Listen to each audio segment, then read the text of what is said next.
Être guide de lumière, c'est une grande responsabilité. Quand on guide les gens, on les guide à être dans leur cœur, à vivre leur chemin, éclairés par la lumière de leur âme qui parle au travers de leur cœur. Puis être dans son cœur, ça veut dire être vulnérable, ça veut dire être authentique, ça veut dire être vrai. Ça veut aussi dire de laisser les personnages de côté. Puis être un guide de lumière, c'est pas très populaire. Des fois, quand tu parles, c'est dérangeant parce que souvent, tu viens bouleverser les consciences. Fait qu'aujourd'hui, je m'adresse à vous en toute transparence, complètement vulnérable et dans mon cœur. J'aimerais m'adresser spécialement aux gens qui sont dans la spiritualité, les gens qui prêchent, qui sont éveillés. C'est à vous que je m'adresse aujourd'hui.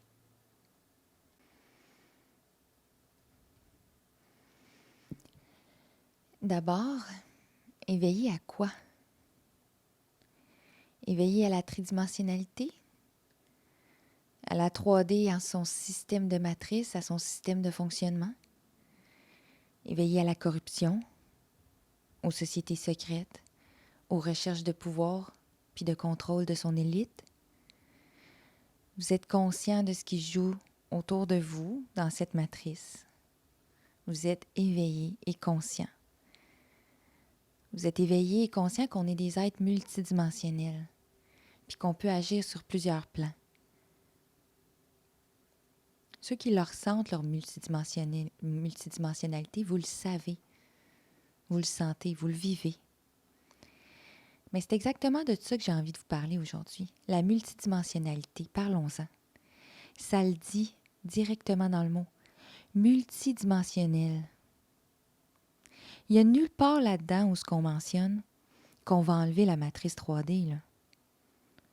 Il y a la 3D, la 4D, la 5D, la 6D, nanana, on pourrait continuer la 9D, la 12D. On peut continuer encore, puis encore, puis encore. Il y en a tellement des dimensions. Puis là, je vais brasser un peu les consciences avec ce que je vais dire. Mais la tridimensionnalité, telle qu'on la connaît, elle a son utilité. Ça me fait penser un peu à une certaine époque. Tout le monde était dans une grosse croisade contre l'ego. On condamnait l'ego. On souhaitait sur la place publique puis sur les réseaux sociaux la mort de l'ego. Mais pourtant, l'ego, là, elle a son utilité. Elle a toujours eu son utilité. Elle fait partie de nous. C'est une partie de nous. Chercher à la nier, ça nous fait juste rallonger notre chemin, là. L'ego, elle a son utilité. Elle nous a permis souvent de survivre dans plein de situations. Lorsqu'on apprend à la repérer, puis à la voir apparaître, souvent, elle nous indique qu'on n'est peut-être pas à bonne place.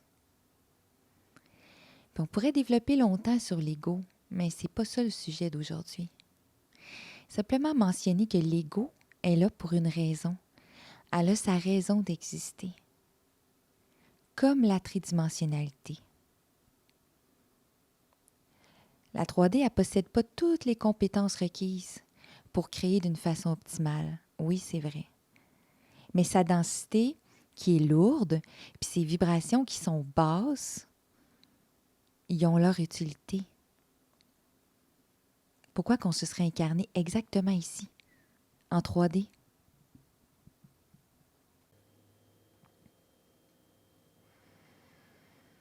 On s'est incarné ici exactement pour ça. Pour apprendre à transcender, à la transcender, la tridimensionnalité. Elle contient toutes les expériences nécessaires à notre chemin d'évolution. Puis on continue d'évoluer en elle jusqu'à ce qu'on ait acquis la conscience suffisante d'orienter nos choix énergétiques vers d'autres créations, vers une autre réalité, plus alignée avec les désirs de notre âme. Lorsqu'on comprend qu'il y a un vaste champ des possibilités qui s'offre à nous, puis ça sur plusieurs plans, notre perception de la réalité change. La vie nous envoie des expériences, puis c'est à nous de choisir C'est à nous de choisir d'aligner nos actions sans que notre bonheur dépende des facteurs extérieurs. Choisir de prendre ces vagues énergétiques comme l'occasion d'incarner son bonheur. Œuvrer dans cet état de calme, de paix, d'harmonie intérieure. Vraiment bien ancré dans sa solidité, dans la confiance de son être.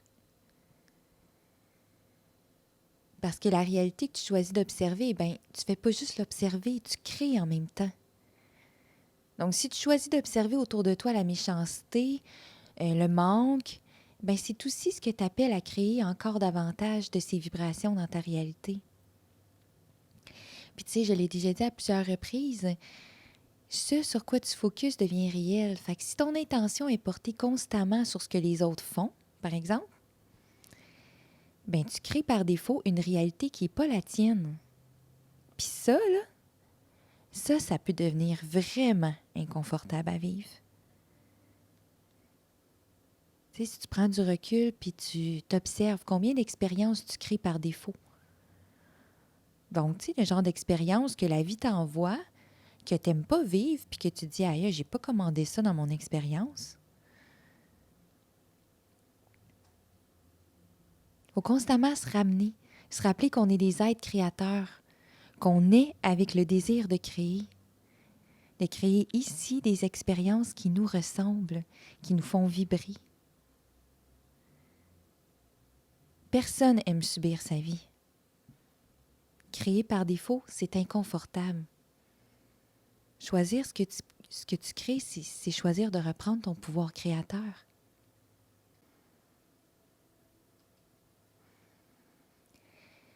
Donc, quand tu es porté à peut-être observer un peu trop ce que les autres font, rappelle-toi que la vie des autres, c'est la vie des autres. Tu sais, c'est un peu ça le défi ou le jeu de la vie, de la manifestation. C'est comment je peux maintenir une vibration en alignement avec ce que je désire, puis attirer ça dans ma vie, puis créer ça dans ma vie. En comprenant que ce que j'observe, c'est ce qui se manifeste dans ma réalité encore davantage. Donc, si ton attention se porte sur ce que tu n'aimes pas, puis sur ce que tu désires pas vivre, puis que tu parles juste de ça avec ton entourage, ton attention se porte sur ce que tu vas attirer encore plus de ça dans ta vie. Lorsqu'on s'attarde à penser à ça, ça devient beaucoup moins intéressant de porter son attention sur ce que font les autres. Parce que si tu portes ton attention sur la réalité des autres, tu l'attires dans la tienne. Puis ce que tu désires vivre ou créer dans ta réalité, c'est pas ce que vivent les autres. Garde ton attention sur toi, sur tes affaires, sur ta vibration que tu portes, sur ce que tu veux créer dans ta réalité. Tu sais, prends un instant, là, observe de loin majoritairement sur quoi tu portes ton attention.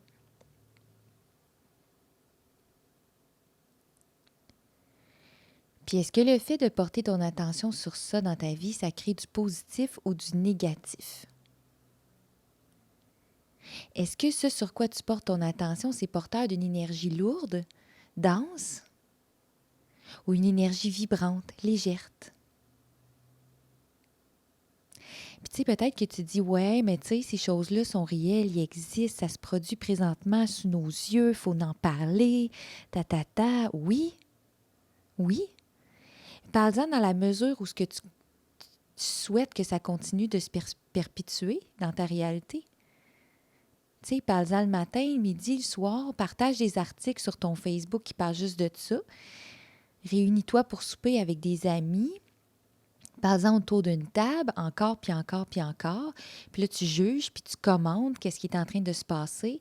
Puis ça devient à chaque jour un petit peu plus ta réalité. Tu portes ton attention tout le temps vers ça, tu la nourris, tu l'engraisses, tu te gardes enfermée dans cette réalité-là. Puis tes actions pendant ce temps-là ne sont pas orientées à créer une autre réalité. Sont orientées à parler de celle que tu vis que tu n'aimes pas.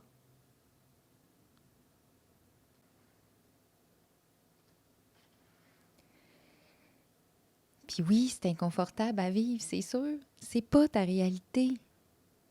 C'est pas une réalité qui vibre à partir de ton cœur. Ta réalité là, qui serait au meilleur des modes.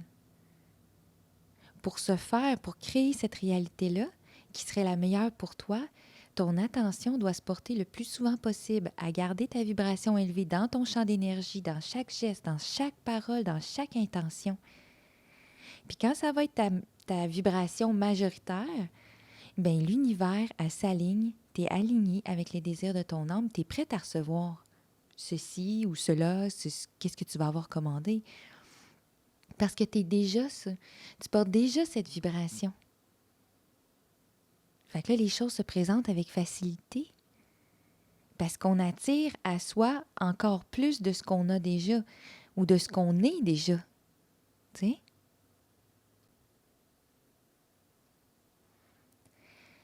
Donc, toi, là, qui es dans la conscience, sur quoi tu portes ton attention le plus souvent? Sur le système qui ne fonctionne pas? Ou sur la création d'un nouveau système? Puis là, je vais vous présenter un exemple qui me rejoint moi, OK? Moi, je suis auxiliaire de métier, OK? Fait que le domaine de la santé, ça me rejoint beaucoup. Puis je vais vous donner un exemple. Près de chez moi, il y a une clinique qui est ouverte, ça s'appelle la Clinique du Nouveau Monde.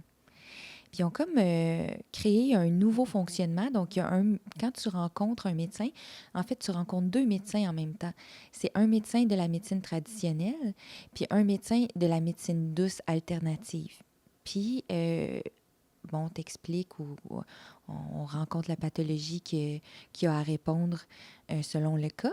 Puis les 2 médecins se consultent. Puis, ils vont toujours proposer une alternative qui est naturelle d'abord. Puis, dans des cas extrêmes, il peut y avoir une médication qui est plus chimique qui va être proposée, mais c'est comme une nouvelle façon, une nouvelle approche. Bon, la Clinique du Nouveau Monde, je trouve ça vraiment magnifique qu'il y ait des gens qui aient pensé à créer ça. Mais si ces gens-là, ils étaient occupés à parler du système de santé qui est dysfonctionnel, OK, puis qu'ils sont occupés à flatter leur ego de médecin, puis leur titre de naturopathe, puis à émettre des opinions sur les réseaux sociaux, puis à condamner qu'est-ce qui est en train de se produire dans le système de santé d'aujourd'hui qui ne fait pas l'affaire, bien, la Clinique du Nouveau Monde, elle aurait peut-être même pas vu le jour encore. Au lieu de ça, ils ont porté leur attention à créer quelque chose qui leur ressemble, qui pourrait être pour le plus grand bien de tous, puis qui fonctionne.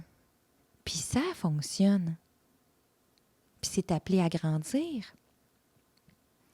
Fait qu'ils ont mis leur énergie à construire quelque chose pour le monde de demain.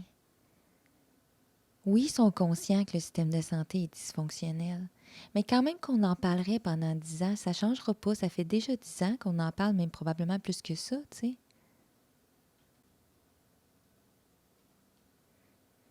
C'est aussi de se rappeler constamment qu'on est 100% responsable de notre bonheur. 100% responsable de notre état d'être. Ça veut dire que toutes les fois où on peut entendre une justification qui vient de l'extérieur face à une situation, que ce soit nous-mêmes qui justifie notre inconfort par un facteur qui vient de l'extérieur, bien, c'est qu'on oublie à chaque fois de se ramener à l'intérieur. On oublie à chaque fois de reprendre le plein pouvoir sur notre bonheur. Fait que, tu sais, supposons que tu es dans un état, là, mettons, tu es fâché, tu es en colère, tu es triste, tu as de la peine, tu es de mauvaise humeur. Là, tu observes les événements autour de toi. OK, il y a ça qui m'insatisfait. Pour telle raison. Ben, reprends ton pouvoir à l'intérieur. Laisse pas ces événements-là rentrer en toi jusqu'à influencer ton état d'être. Tu es responsable de ton bonheur. Puis oui, ça demande du courage. Oui, ça demande de la mise en action. Oui, ça demande de la pratique. Puis plus tu le fais, ben plus tu deviens habile. Tu sais, c'est un peu comme le gardien de but au hockey. S'il se pratique jamais, OK? Il se pratique pas, il s'entraîne pas. Puis là, il est devant son but. Puis là, ben, il garde. Il y a quelqu'un qui approche, qui lance une puck, puis il compte un but. Puis là, il dit « Ouais, mais là, tu sais, C'est pas pareil, là, c'est parce que le gars, là, il a lancé une POC. Ouais, puis la vie, elle va t'en envoyer des rondelles. Puis oui, ça demande la pratique pour être capable de contourner ce qu'elle t'envoie, pour être capable de rester dans ta confiance. Ça demande la souplesse pour être l'artiste de ton art, puis de ne pas laisser les facteurs extérieurs influencer ton bonheur. Choisis, toi. Si tu sais que tu as telle chose qui vont te déstabiliser, ben reprends ton pouvoir, va te chercher des outils. Puis ça, ben c'est un choix. C'est ton choix, c'est le choix de prendre des actions concrètes pour réussir qu'est-ce que tu désires. Pour réussir à aller vers tes choix, de rester dans ce que tu désires être, dans ce que tu désires créer. Pas d'utiliser des excuses pour justifier ton non-changement, ta non-mise en action.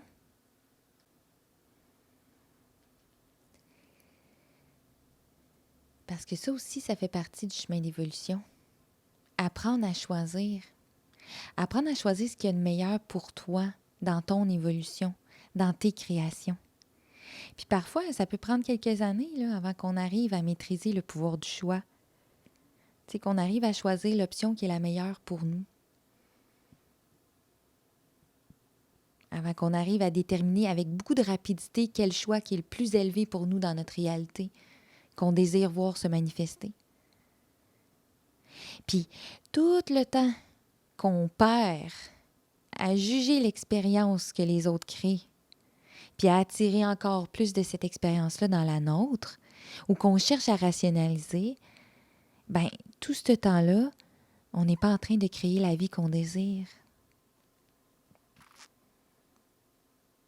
Tu crées la vie que tu désires si tu t'alignes sur ton chemin d'évolution, dans ta vibration, pour recevoir ce que tu es déjà. Donc, faut que tu commences par l'incarner. Puis souvent, qu'est-ce qui t'en empêche? Qu'est-ce qui t'empêche de manifester cette réalité-là? Ben, je vous ai dit au début du podcast que je serais honnête puis transparente. Ben, je vais l'être. Ce qui t'en empêche, c'est le personnage. Je vous ai dit dans un post précédent que je reviendrai plus longuement à parler du personnage.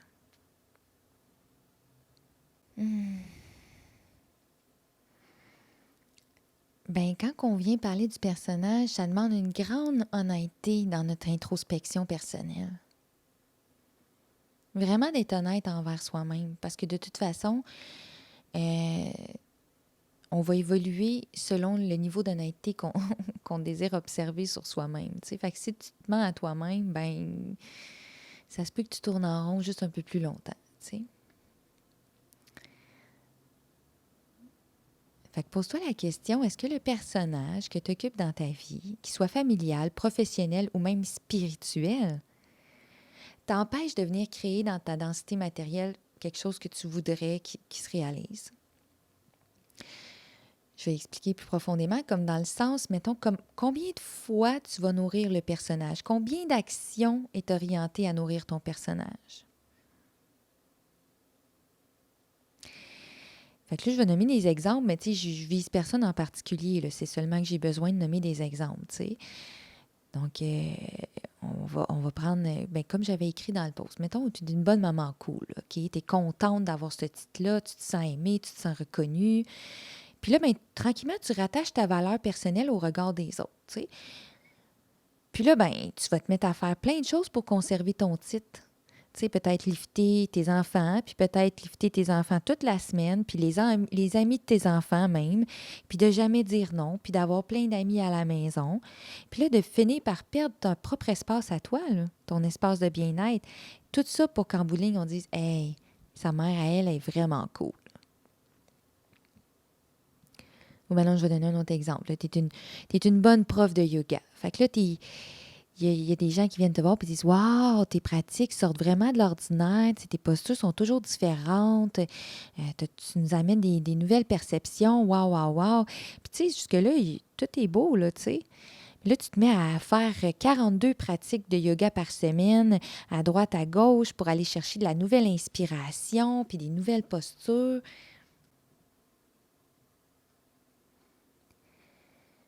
Alors que tu pourrais tout simplement être dans le vrai, être dans l'être, et non dans le personnage. Le yoga, il a ses bénéfices. Peu importe la posture que tu vas apporter. Les gens qui viennent à toi, ils viennent à cause de l'énergie que tu portes. Ça ne veut pas dire de ne pas avoir envie de pousser la note plus loin ou d'être dans son énergie de création. C'est juste d'observer qu'est-ce qui motive tes actions. Qu'est-ce que tu nourris au quotidien par tes actions? Est-ce que tu nourris le personnage? Est-ce que tu te permets d'être vrai? On va prendre l'exemple du yoga, là. J'enseigne le yoga et la méditation. Fait que là, oh my God, je peux pas me mettre en colère. Je peux pas avoir de sentiments gris, c'est pas yogi. Je peux pas avoir les blues une journée. Hey! C'est complètement faux. T'es un humain, comme nous tous. Il faut que tu sortes du personnage pour te vivre. Puis bien souvent, on peut observer que ceux qui sont au service du bien-être, c'est justement ceux qui ont ressenti tellement de mal-être sur leur parcours qui ont dû aller se chercher des outils. Fait qu'est-ce que tu parles du vrai qui est en toi? Ou est-ce que tu présentes le faux saint?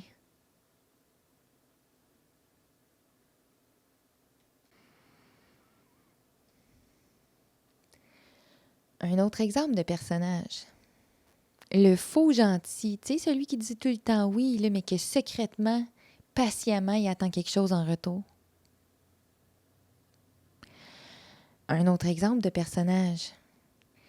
La victime de ta vie, dont tu te sers encore aujourd'hui pour expliquer aux gens comment tu es un être qui a eu mal, puis que tu as eu des épreuves, puis que là, tes comportements d'autosabotage, d'ailleurs, ils servent à nourrir cette victime-là, à la garder vivante, parce que tu n'es pas prête à te vivre, puis à regarder vers l'avant.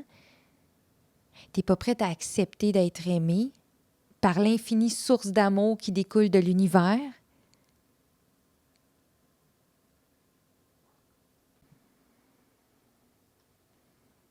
Puis tu sais, ça se peut là, que durant ce podcast-là, tu t'aperçoives que tu traînes une couple de fausses croyances. Justement, mettons exemple, tu penses que tu n'as pas le droit au meilleur dans ta vie, tu sais. Mais c'est tout simplement d'en prendre conscience. Puis tu peux affirmer l'inverse à la positive. Tu sais, à chaque jour, un peu comme un mantra, tu sais. Je mérite, je vaux l'amour infini de l'univers. Je mérite d'être aimée comme chaque être humain vivant. Donc, en tout cas, c'était ma petite parenthèse, mais revenons aux personnages. Tu sais, il y en a plein d'exemples de personnages.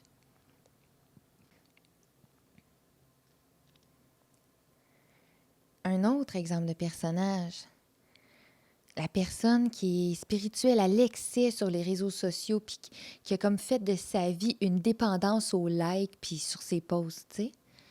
Fait que là, cette personne-là, elle va passer des heures à chercher des nouveaux textes pour que le post de demain soit mieux que celui d'hier. Puis est-ce que cette personne-là, elle oublie de vivre pour nourrir le personnage? Est-ce qu'elle est devenue trop occupée à nourrir son personnage que c'est devenu juste ça sa vie? Ou ben non, la personne qui parle d'amour inconditionnel divine, mais qui te condamne dès qu'elle touche à ses propres blessures, qui ont au fond rien à voir avec toi, là. Personnage. Donc là, je pourrais poursuivre de même vraiment longtemps, là. Puis je pense que vous comprenez qu'on peut tout avoir plus qu'un personnage pour la même personne. Puis qu'on a tous des personnages. Puis celui qui est en train de dire non, puis qui juge à cet instant même, il est dans son personnage. Parce qu'il faut être sacrément ancré dans son personnage pour croire qu'on vaut mieux que les autres. Il faut être enfoncé dans son personnage pour être capable de dire aux autres qu'ils n'ont pas ce qu'il faut pour réussir. Selon qui? Selon toi? selon ta perception de la vie, influencée par ton vécu, qui a créé ta réalité, mais qui n'est pas la mienne. Puis on a toutes nos propres perceptions, tu sais. On a toute notre propre réalité. On est toutes uniques. On pourrait être toutes les deux au même moment, dans la même épicerie, en même temps, à la même heure, puis percevoir notre expérience totalement différemment. Il y en a une des deux qui pourrait dire « Hey my God! » Il y avait plein de monde à l'épicerie, c'était l'enfer. Je me suis fait voler mon parking en arrivant. J'ai attendu 35 minutes pour une caisse. Puis l'autre personne, elle, ce qu'elle aurait pu percevoir, c'est « Wow! » Tu sais, on sent tellement la fébrilité de tous les légumes d'automne qui sont sortis. Il y avait plein de couleurs à l'épicerie. On pouvait observer plein de gens qui ont le désir de mettre de la couleur dans leur assiette. Wow, wow, wow! Pourtant, ces deux personnes-là, ils étaient à la même heure dans la même épicerie.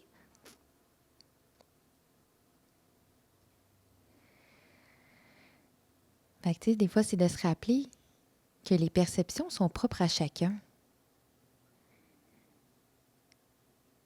Fait que c'est pas de juger les autres, de se considérer mieux qu'eux autres. Puis quand tu reçois ce commentaire-là aussi, c'est de te rappeler que la personne, c'est pas vraiment de toi qu'elle parle, c'est de elle. C'est de sa réalité, de ses perceptions. Fait que ça te permet de rester dans ton centre, dans ton équilibre, dans ton pouvoir, dans ton cœur, dans les désirs de ton cœur. Puis des fois, on éprouve la difficulté à créer une vie telle qu'on désire, tu sais. Parce qu'on est trop occupé à nourrir le personnage, à droite, à gauche, dans des actions. Observe-le simplement, sans te juger. Où est-ce qu'ils jouent tes personnages? Puis quand on juge les autres, ben on oublie d'être dans le cœur. On est dans le personnage. Puis le temps qu'on passe à juger les autres sur leurs choix, ben c'est du temps qu'on perd à créer à partir de nos choix.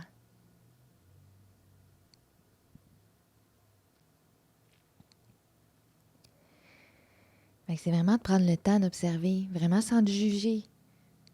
Juste de constater, de te permettre de voir sont où tes enjeux, où se joue ton personnage ou tes personnages, qui t'empêchent de recevoir tes commandes à l'univers, qui te retardent à créer une réalité qui te ressemble. Puis on est vraiment dans un espace-temps où il y a beaucoup de jugements, beaucoup de condamnations. Les gens sont occupés à signaler qu'est-ce qui ne fonctionne pas dans le système. Mais là, tous les gens éveillés, là, la tridimensionnalité, elle s'en ira pas demain matin. On ne va pas se lever un matin puis elle va être partie. Ça n'arrivera pas. Elle est là pour une raison. Elle nous permet de transcender, d'apprendre, de vivre des expériences qui sont lourdes, qui sont denses, jusqu'à temps qu'on ait compris qu'on a le choix de créer autre chose. Fait que là, c'est ça, on est dans le temps de passer à l'action. On est dans le temps de choisir de créer autre chose. Puis si tout ce nombre de... Tu sais, moi, des fois, je vais sur Facebook, puis tout le nombre de posts que je peux voir qui nourrit ces vibrations-là. Tu sais? Fait que si on pouvait comme juste shifter toutes ces énergies-là, puis oui, de se rassembler ensemble, puis oui, de parler, puis oui, de construire le monde de demain, puis de passer à l'action. À l'abri des personnages, ça veut dire d'accueillir les autres tels qu'ils sont. C'est pas vrai là, qu'il faut attendre d'être des demi-dieux là, pour construire le monde de demain. Là. Puis laisse pas ton imperfection te freiner. Puis si quelqu'un dit que t'es pas encore assez parfait pour être rendu là, ben lève ton chapeau puis retire-toi d'auprès de cette personne-là. Parce qu'elle est toujours sur son chemin d'évolution. On l'est tous. C'est un désir qui part du cœur. On a été pendant très, très, très longtemps dirigé par notre esprit, par un mental suractif qui nous juge puis qui nous fait sentir comme jamais assez.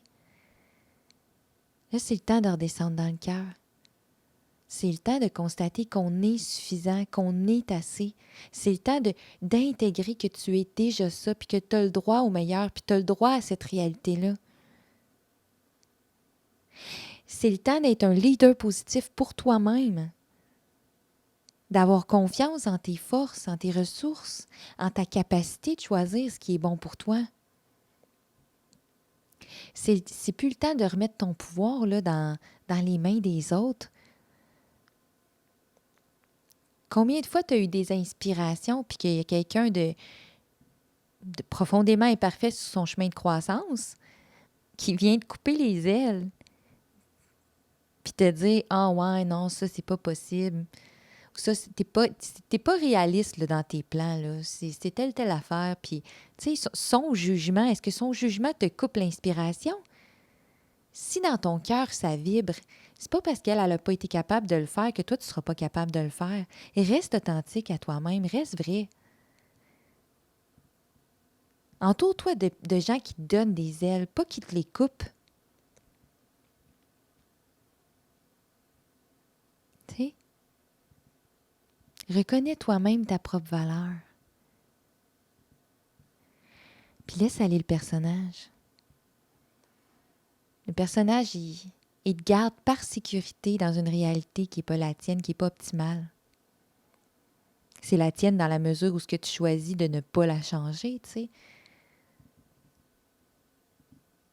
Mais quand tu reçois une inspiration, un flot du cœur qui te fait penser que tu pourrais vivre une réalité qui est meilleure que ça, suis ton cœur, crois-y, passe à l'action, parle-en, intègre ta vibration, deviens ça, puis tu vas le recevoir.